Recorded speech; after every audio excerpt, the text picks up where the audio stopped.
નમસ્કાર વિદ્યાર્થી મિત્રો. આઈટીઆઈ પ્રિન્સિપલ ક્લાસ 1 અને ક્લાસ 2નું જે ઇન્ટરવ્યૂ છે તો એના માટે ઇન્ટરવ્યૂની તૈયારી કઈ રીતે કરવી અને પાછળના જે ઇન્ટરવ્યૂઝ થયા આઈટીઆઈના જે તેનું હમણાં રિઝલ્ટ આવેલું છે તો એમાં ડિસાઇફરના આપણા ઉમેદવારો પાસ થયા છે અને બધા જ ઉમેદવારો ઇન્ટરવ્યૂના ખૂબ સારા માર્ક્સ સાથે પાસ થયા છે. One of the highest marks લાવેલા છે. માત્ર એક ઉમેદવાર નહીં પણ બહુ બધા ઉમેદવાર છે. જુઓ તમે, આખી ભરતી હતી એમાંથી 1 2 3 4 5 6 7 ઉમેદવાર તો ડિસાઇફરના જ છે. બરાબર. આ ઉમેદવારો એવા છે કે જે ડિસાઇફરના ઇન્ટરવ્યૂ પ્રોગ્રામમાં જોઈન થયા હતા, એક વખત મોક સેશન આપ્યું અને ગાઈડન્સ સેશન લીધો, પછી ફરી વખત રજિસ્ટ્રેશન કરાવીને મલ્ટિપલ ટાઈમ્સ જેણે ઇન્ટરવ્યૂ આપેલા છે એ બધા સ્ટુડન્ટ છે કે જે બધા સ્ટુડન્ટ પાસ થઈ ગયા છે ઇન્ટરવ્યૂમાં, ફાઇનલ ભરતીમાં, અને આઈટીઆઈ પ્રિન્સિપલ ક્લાસ 2 થઈ ગયા છે. તો આજે જે આ લેક્ચર છે રેકોર્ડ કરીએ છીએ આપણે, તો એમાં જે એડવર્ટાઇઝમેન્ટ નંબર 99 છે અને એડવર્ટાઇઝમેન્ટ નંબર 140 છે.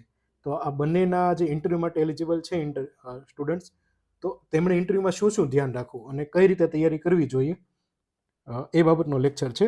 અહીંયા તમે જોઈ શકો છો કે આપણા સ્ટુડન્ટ છે કે જે પાછળનું હમણાં જ જે રિઝલ્ટ આવ્યું આઈટીઆઈ પ્રિન્સિપલ ક્લાસ 2નું એમાં પાસ થયેલા છે. આ બધા સ્ટુડન્ટ, તેમના ઇન્ટરવ્યૂના માર્ક્સ પણ જુઓ તમે, 74, 84, 80, 84, 66, 68, 77 માર્ક્સ છે. તો શું તૈયારી કરવી આઈટીઆઈ પ્રિન્સિપલના ઇન્ટરવ્યૂઝ માટે? Okay, mastering ITI principal interviews guidance and preparation for success. જો જનરલી કેવું હોય છે, જે પાછળ આજે આપણા સ્ટુડન્ટ પાસ થયેલા છે બધા, તો જનરલ જે ક્વેશ્ચન હોય બધા, સમજો તમે કે જે પ્રશ્નો એવા છે ટેકનિકલ, ઉદાહરણ તરીકે કોઈ મોટાભાગના જે ઉમેદવાર છે આઈટીઆઈમાં સુપરવાઇઝર ઇન્સ્ટ્રક્ટર તરીકે ઓલરેડી ફરજ બજાવે છે એવા જ ઉમેદવાર છે. તો અલગ અલગ ટ્રેડમાં લોકો કામ કરતા હોય છે, બરાબર. તો એ ટ્રેડના પ્રશ્ન તમને પૂછે છે, ચાલો, બરાબર, ટેકનિકલ સાઇડના આસ્પેક્ટમાં. પછી સેકન્ડ જે છે આપણે જોઈએ તો તમારું એજ્યુકેશનલ બેકગ્રાઉન્ડ છે, બરાબર. એમાં પણ તમે જુઓ મિકેનિકલ છે, સિવિલ છે, ઇલેક્ટ્રિકલ છે, ઈસી છે, આઈટી છે, કમ્પ્યુટર છે, ઓટોમોબાઈલ છે, કેમિકલ છે. તો આ જે બધા પ્રશ્નો છે ને, આ તમને પૂછે એ લોકો. ઓકે, આગળ આપણે જોઈએ કે આના આધારે તમને માર્ક્સ મળે કે ના મળે, તમે જવાબ આપો તો. કારણ કે પાછળના જે ઉમેદવારો છે આપણી પાસે એમનો અનુભવ પણ છે અને આપણે એમને તૈયારી પણ કરાવેલી ને એ લોકો ખૂબ સારા માર્ક્સ લાવ્યા ઇન્ટરવ્યુમાં અને પાસ પણ થઈ ગયા છે. તો આપણે જોઈએ કે કઈ રીતનું પરફોર્મન્સ હોય તો તમને માર્ક્સ મળે છે. જો પહેલાં તો તમે જો આઈટીઆઈ પ્રિન્સિપલ્સનો રોલ શું છે, બરાબર. આ પ્રાથમિક માહિતી છે કે જેના આધારે તમારે ડીપ અન્ડરસ્ટેન્ડિંગ ડેવલપ કરીને તૈયારી કરવાની છે. તો તમને એ ખ્યાલ હોવો જોઈએ કે આઈટીઆઈ શું કરે છે એમ. માત્ર તમે વોકેશનલ ટ્રેનિંગ નથી આપતા, પણ કોમ્પ્રિહેન્સિવ જે ડેવલપમેન્ટ થાય સ્ટુડન્ટનું એના બેઝ પર પણ તમારે ધ્યાન રાખવાનું છે. Deliver hands on vocational training align to local industry needs. આ જે સ્ટુડન્ટ છે ને આને રિલેટ નથી કરી શકતા, તો એ પણ તમારે ધ્યાન રાખવાનું છે. Build job ready skills through labs, workshops and apprenticeship. આપણે જે એપ્રેન્ટિસશીપ કેવી એ છે, તાલીમ છે. વાય ધ પ્રિન્સિપલ મેટર્સ, શું છે પ્રિન્સિપલનો રોલ, તો એ પણ તમને ખ્યાલ હોવો જોઈએ કે એક આખી સંસ્થા છે અને તમે હેડ કરો છો. આમાં કેસ સ્ટડી પૂછે છે. જે ડિસાઇફરની એપ્લિકેશન છે એના ઉપર મેં ટોટલ 7 કે 8 કેસ સ્ટડી પૂછેલી છે, મૂકેલું છે ત્યાં મેં મટીરિયલ્સ એનું. તો એ જે કેસ સ્ટડી છે ને ઓલરેડી આપણા સ્ટુડન્ટને પૂછી પણ લીધી છે ને એ લોકો પાસ પણ થઈ ગયા છે ને આપણે એમને ઇન્ટરવ્યૂ પહેલાં પણ તૈયાર કરાવેલી. તો એ જે કેસ સ્ટડી છે ને એ તમારા પ્રિન્સિપલનો જે રોલ છે, મેં તમને કીધું ને કે ટેકનિકલ પ્રશ્નોનો જવાબ તમે આપશો ને તો માત્ર તમને એવરેજ જ માર્ક્સ મળશે, જે આપણે પાછળના ઇન્ટરવ્યૂઝમાં જોયેલું છે. ઘણા ઇન્ટરવ્યૂઝ થયા છે તેમાં. પણ જો તમે આ રીતે ઓપિનિયન બેઝ ક્વેશ્ચન કે કેસ સ્ટડી બેઝ ક્વેશ્ચનનો જવાબ આપશો તો તમને ખૂબ સારા માર્ક્સ મળશે. અને આ જે બધા ઉમેદવારો પાસ થયા છે એ બધા આવા પ્રશ્નોના જવાબ આપીને જ પાસ થયેલા છે. તમારે ખાસ એ ધ્યાન રાખવાનું છે કે માત્ર ટેકનિકલના આધારે તમને માર્ક્સ નહીં મળે કોઈ પણ ભરતીમાં. આ એક ઇન્ટરવ્યૂ નહીં, કોઈ પણ ઇન્ટરવ્યૂઝમાં. પછી મોક ઇન્ટરવ્યૂઝ. મોક ઇન્ટરવ્યૂનું શું મહત્વ છે? જો ડિસાઇફરનો જે ઇન્ટરવ્યૂ પ્રોગ્રામ છે ને, બરાબર, એ માત્ર મોક ઇન્ટરવ્યૂ નથી, તમારું 60 મિનિટનો સેશન હોય છે કે જેમાં ડિસાઇફરે પોતાના અનુભવના આધારે પોતાના જે સ્ટુડન્ટ છે એ 80+ માર્ક્સ કન્ટિન્યુઅસલી દરેક ભરતીમાં લાવે છે ઇન્ટરવ્યૂઝમાં.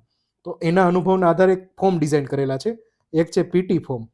મેં તમને કીધું ને કે ટેકનિકલના આધારે માર્ક્સ નહીં મળે, પણ પીટી ફોર્મમાં અમુક આસ્પેક્ટ છે તમારા 25 થી 30 જે અમે ડિઝાઇન કરેલું છે. તો એ તમારું આખું અસેસ થશે આ 60 મિનિટમાં.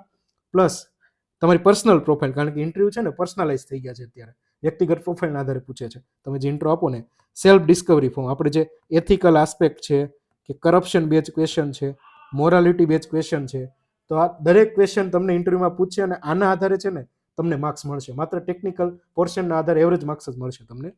તો આ જે 60 મિનિટનો જે સેશન હોય છે ને ડિસાઇફરનો, તેમાં આ બધી આસ્પેક્ટ કવર કરવામાં આવે છે.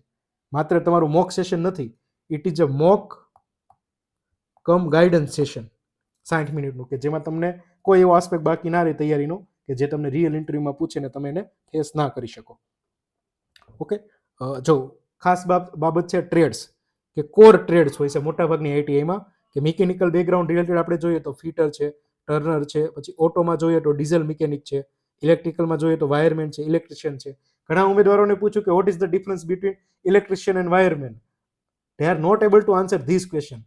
તમે સમજો આ ક્વેશ્ચનનો જવાબ તમે નથી આપી શકતા, તો પછી કઈ રીતે તમે ઇન્ટરવ્યુમાં માર્ક્સ લાવશો? આ તો બેઝિક ક્વેશ્ચન છે એકદમ.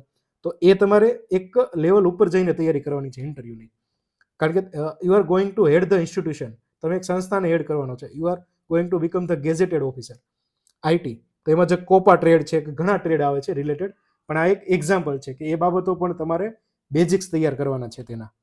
ઇન્ડસ્ટ્રી રેડી આઉટકમ્સ, કે તમે ઉદાહરણ તરીકે કોઈ સ્ટુડન્ટને કોઈ ટ્રેડમાં ભણાવો છો, તો એને રિયલ ઇન્ડસ્ટ્રી સાથે તમે ક્યાં લિંક કરી શકો એ બી તમને ખ્યાલ હોવો જોઈએ. ઇટ શુડ બી પ્રેક્ટિકલ, કે માત્ર આઈડિયલ આન્સર ના આપો પણ પ્રેક્ટિકલ તમે બતાવો ઇન્ટરવ્યુ પેનલ તમને જ્યારે પ્રશ્ન પૂછે ત્યારે. તો એ તમારે ચેક કરવાનું છે. પ્રિન્સિપલ્સ ઓવરસાઇટ રોલ, કે એક સંસ્થાના વડા તરીકે તમારો રોલ શું છે. મોટા ભાગના ઉમેદવાર છે ને એક જ આન્સર આપે છે કે અમારે આ મેનેજમેન્ટ કરવાનું, આ કરવાનું. નહીં, તમે જો પ્રોએક્ટિવ જવાબ આપશો ને, પ્રોએક્ટિવ, તો જ તમને માર્ક્સ મળશે, નહીતર નહીં મળે. કારણ કે તમે જે જવાબ આપો ને, જો આઈડિયલ જવાબ છે તો એ બધા ઉમેદવારે આપેલો છે. દરેક ઉમેદવારને આ પ્રશ્ન કોમન છે, પાછળની ભરતીમાં પણ પૂછેલો હતો. એટલે દરેકના જવાબ સરખા થશે, તો સરખા જવાબમાં તમને વધારે માર્ક્સ ના મળે, એવરેજ માર્ક્સ મળે. એટલે તમારે પ્રોએક્ટિવનેસ દેખાડીને, તમારી એક્ટિવનેસ બતાવીને આનો જવાબ આપવાનો થશે. Technical questions for IT. આઈટીના ટેકનિકલ ક્વેશ્ચન શું પૂછી શકે? તો કોર જે એન્જિનિયરિંગના કન્સેપ્ટ છે ને તેમાંથી તમને પ્રશ્ન પૂછશે. બરાબર, મોસ્ટ ઓફ જે મિકેનિકલ વાળા થર્મોના વધારે પૂછેલા લાસ્ટ ટાઈમ. ટ્રેડ વાઇઝ તમને પૂછશે. એવું નથી કે તમે જે ટ્રેડમાં ફરજ બજાવો છો ને એના જ માત્ર પૂછશે, ના, અલગ જે ટ્રેડ છે ને બીજા એમના પણ પ્રશ્નો પૂછશે. શું કામ? આને તમે રિલેટ કરો કે પ્રિન્સિપલની જગ્યા છે ને, એ તમે પ્રિન્સિપલ થાવ તો માત્ર ઉદાહરણ તરીકે તમે ફિટર ટ્રેડમાં અત્યારે ફરજ બજાવો છો, તો માત્ર ફિટરના ટ્રેડ જ તમારે પ્રિન્સિપલ થઈને મેનેજ કરવાનો છે? ના, તમારે બધા ટ્રેડ મેનેજ કરવાના છે, એક સંસ્થાને હેડ કરવાની છે. તો તમને દરેક ટ્રેડની પ્રાથમિક માહિતી ખબર હોવી જોઈએ, તમારા પોતાના ટ્રેડની તમને ડીપ અન્ડરસ્ટેન્ડિંગ હોવી જોઈએ. ક્રોસ ડિસિપ્લિન ક્વેશ્ચન, મેં તમને કીધું ને કે માત્ર એવું નથી કે તમે ફિટર ટ્રેડમાં કે ટર્નર ટ્રેડમાં કે ડીઝલ મિકેનિક કે કોપામાં ફરજ બજાવો છો તો તમને એમના જ પ્રશ્ન પૂછે. તમને દરેક ટ્રેડના કોમન ક્વેશ્ચન પૂછી શકે. તો એ પણ તમારે તૈયાર કરવાના છે. લાસ્ટ ટાઈમ જે ઇન્ટરવ્યુઝ થયા એમાં આપણા ડિસાઇફરના ઉમેદવારોને પૂછેલા હતા, એ લોકોએ ટેકલ પણ કરી લીધા અને પાસ પણ થઈ ગયા છે. આન્સરિંગ કોન્ફિડન્ટલી, તમારો જે જવાબ છે ને આઈડિયલ ના હોવો જોઈએ. મેં તમને કીધું ને એક સ્ટાર મેથડ પ્રમાણે હોવો જોઈએ, એમ કે ઇટ શુડ બી ફિઝિબલ હોવો જોઈએ, પ્રેક્ટિકલ હોવો જોઈએ, ઇમ્પ્લિમેન્ટેબલ હોવો જોઈએ, તો જ તમને માર્ક્સ મળશે, નહીંતર માર્ક્સ નહીં મળે. કારણ કે ઇન્ટરવ્યુની આખી જે પદ્ધતિ છે ને ચેન્જ થઈ ગઈ છે. ક્વેશ્ચન પૂછવાની અને ઉમેદવાર પાસેથી જવાબની અપેક્ષા હોય ને તે. ગવર્મેન્ટ સ્કીમ્સ એન્ડ પોલિસી, ઘણા ઉમેદવારોને જે બેઝિક સ્કીમ્સ હોય ને એના વિશે જ આઈડિયા નથી હોતો, પણ તમારે આ કરવાની છે. તાજેતરમાં જે નવી પોલિસી આવી છે ઇન્ડસ્ટ્રીયલ, તો એના વિશે પણ તમને ખ્યાલ હોવો જોઈએ. હમણાં જે નવી ઇન્ડસ્ટ્રીયલ પોલિસી આવી છે ગુજરાત ગવર્મેન્ટની, તો વિશે પણ તમને ખ્યાલ હોવો જોઈએ. શું કામ?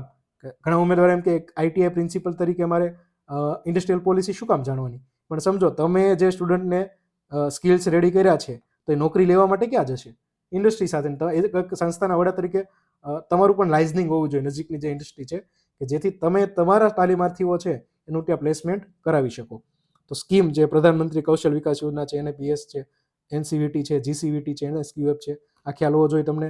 સ્પીક ઇમ્પ્લિમેન્ટેશન નોટ થિયરી, મેં તમને કીધું ને કે આઈડિયલ જવાબ આપશો તમને તો માર્ક્સ નહીં મળે. ઇમ્પ્લિમેન્ટેશન, શું તકલીફ છે ઇમ્પ્લિમેન્ટ કરીએ ત્યારે, શું ઇશ્યુઝ આવે છે, કઈ રીતે એના સમાધાન લાવી શકાય. This should be your proactive approach, અને આ એકોર્ડિંગ જ તમારે જવાબ આપવાના છે. શો મેઝરેબલ ગવર્નન્સ, એટલે શું કે ઉદાહરણ તરીકે તમને પૂછે કે તમારો જે ટ્રેડ છે તો કેટલા સ્ટુડન્ટ છે, તેમાં એનરોલમેન્ટ કેટલા સ્ટુડન્ટનું થયું હતું, ડ્રોપ આઉટ કેટલું છે, તેમને પાછા લાવવા માટે તમે શું કર્યું. તો આ ડેટા તમારી પાસે હોવો જોઈએ. સ્ટે અપડેટેડ કન્ટિન્યુઅસલી, કે ministry of skill development, entrepreneurship છે, મેં તમને કીધું ને કે તાજેતરમાં નવી પોલિસી આવી, તો આ બાબતનો પણ તમને ખ્યાલ હોવો જોઈએ. પર્સનાલિટી એન્ડ સિચ્યુએશન, આ જે બાબતો છે ને બધી, બરાબર, આ જ તમને મેરિટ માર્ક્સ અપાવશે. 80+ માર્ક્સ. આપણે ઇવન જે સ્ટુડન્ટ ડિસાઇફરના ઇન્ટરવ્યુ પ્રોગ્રામમાં જોઈન થયા હતા આઈટીઆઈ પ્રિન્સિપલ માટે, પણ સિલેક્શન નથી થયું because of their return score હતો એ ખૂબ ઓછો હતો, પણ ટુ ઇન્ટરવ્યુમાં તો પણ એ 75, 78, 79, 80 માર્ક્સ લાવેલા છે. સમજો તમે, સિલેક્શન નથી થયું ને તો પણ. મતલબ એ લોકોએ આપણું જે પીટી ફોર્મ મેં તમને કીધું ને, પર્સનાલિટી ટેસ્ટ ફોર્મ અને સેલ્ફ ડિસ્કવરી ફોર્મ, આ ચારે ચાર આસ્પેક્ટ છે ને તેના છે. અને આ ચાર આસ્પેક્ટમાંથી જો તમને પ્રશ્ન આવ્યા અને તમે જવાબ આપશો, અને દરેક ઉમેદવારને તક આપે જ છે, આવો પ્રશ્ન આવે જ છે દરેક ઉમેદવારને, તો તમે 80 માર્ક્સ છે, 75 માર્ક્સ છે, 86 માર્ક્સ છે, 84 માર્ક્સ છે, ઇન્ટરવ્યુમાં લાવી શકશો અને ફાઇનલી રિઝલ્ટમાં તમે પાસ થઈ શકશો, કારણ કે ઇન્ટરવ્યુના માર્ક્સનો રોલ ખૂબ મોટો છે. ઇન્ટરવ્યુ સક્સેસ કીઝ, જો માસ્ટર ધ કોર ડોમેન્સ, મેં તમને ટ્રેડ્સનું કીધું, એનો તમને ખ્યાલ હોવો જોઈએ, સ્કીમ્સનો, પોલિસીઝનો ખ્યાલ હોવો જોઈએ, lead in situation and cases, મતલબ જે તમે સ્ટુડન્ટને ટ્રેનિંગ ઇમ્પાર્ટ કરો છો, બરાબર, આપો છો, તો ઇન્ડસ્ટ્રીમાં સામે ડિમાન્ડ છે કે નહીં, એ જે વચ્ચે બંને વચ્ચે ગેપ નથી ને, એ તમારે બ્રીચ કરવાનો છે. કમ્યુનિકેટ વિથ કોન્ફિડન્સ, તમે જે જવાબ આપો ને એ માત્ર થિયરેટિકલ ના હોવો જોઈએ, પણ ઇમ્પ્લિમેન્ટેબલ હોવો જોઈએ. તો લાગશે કે નહીં ઉમેદવાર છે એઝ અ આઈટીઆઈ પ્રિન્સિપલ તરીકે ઇન્ટરવ્યૂ માટે યોગ્ય છે ને તે દરેક ઓપિનિયન બેઝ કે સિચ્યુએશન બેઝ ક્વેશ્ચનને પ્રેક્ટિકલી ટેકલ કરી શકે છે. ઓકે, આપણે જોયું આ કે ઇન્ટરવ્યૂમાં તમારે શું તૈયારી કરવાની છે આ બંને ભરતીના ઉમેદવારોએ, બરાબર, અને આપણે ડિસાઇફરના ઇન્ટરવ્યૂ પ્રોગ્રામમાં શું કરાવીએ છીએ. આપણા ઉમેદવાર છે હમણાં જ જે આઈટીઆઈ પ્રિન્સિપલનું ઇન્ટરવ્યૂ આવ્યું તેમાં પાસ થયેલા છે, 84 માર્ક્સ છે, પૂનમબેન રાનપરિયા. નેક્સ્ટ છે બંસરીબેન વેકરિયા. આ દરેક ઉમેદવાર એવા છે કે જે ફરી વખત રજીસ્ટ્રેશન કરાવીને પણ ફોલોઅપ મોક સેશન આપેલા હતા, એમના પણ 84 માર્ક્સ છે. હાર્દિકભાઈ છે, એમના 74 માર્ક્સ છે. આ જેમનો ફીડબેક હોય છે ટેલિગ્રામમાં, એ લોકો આપણને મોકલતા હોય છે આપણા સ્ટુડન્ટ. આદર્શભાઈ છે, એના 66 માર્ક્સ છે. પ્રતિક દેસાઈભાઈ છે, એમના 77 માર્ક્સ છે. બેન છે, એમના 68 માર્ક્સ છે. આઈટીઆઈ પ્રિન્સિપલમાં અલગ પાછા પાસ થયેલા સ્ટુડન્ટ છે આપણા પ્રતિકભાઈ મકવાણા, એમના 80 માર્ક્સ છે, બરાબર. તો આ રીતે તમારે તૈયારી કરવાની છે. તમારી તૈયારી છે ને કોમ્પ્રિહેન્સિવલી હોવી જોઈએ. કોમ્પ્રિહેન્સિવલી મેં જે આગળ તમને બાબતો કીધી એ રીતે, માત્ર ટેકનિકલ તમે તૈયાર કરશો તો તમને માર્ક્સ નહીં મળે. આ સાબિત થઈ ગયેલું છે પાછળના જે આપણા ઉમેદવાર પાસ થયા છે એના આધારે. સિચ્યુએશન, ઓપિનિયન, કેસ સ્ટડી, આ જ તમારે તૈયારી કરવાની છે, એના આધારે જ તમને માર્ક્સ મળશે, બરાબર. તો આ જેટલી બાબતો કીધી એ દરેક બાબતો તમારે ઇન્ટરવ્યુમાં ધ્યાનમાં રાખવાની છે તમારી તૈયારીમાં.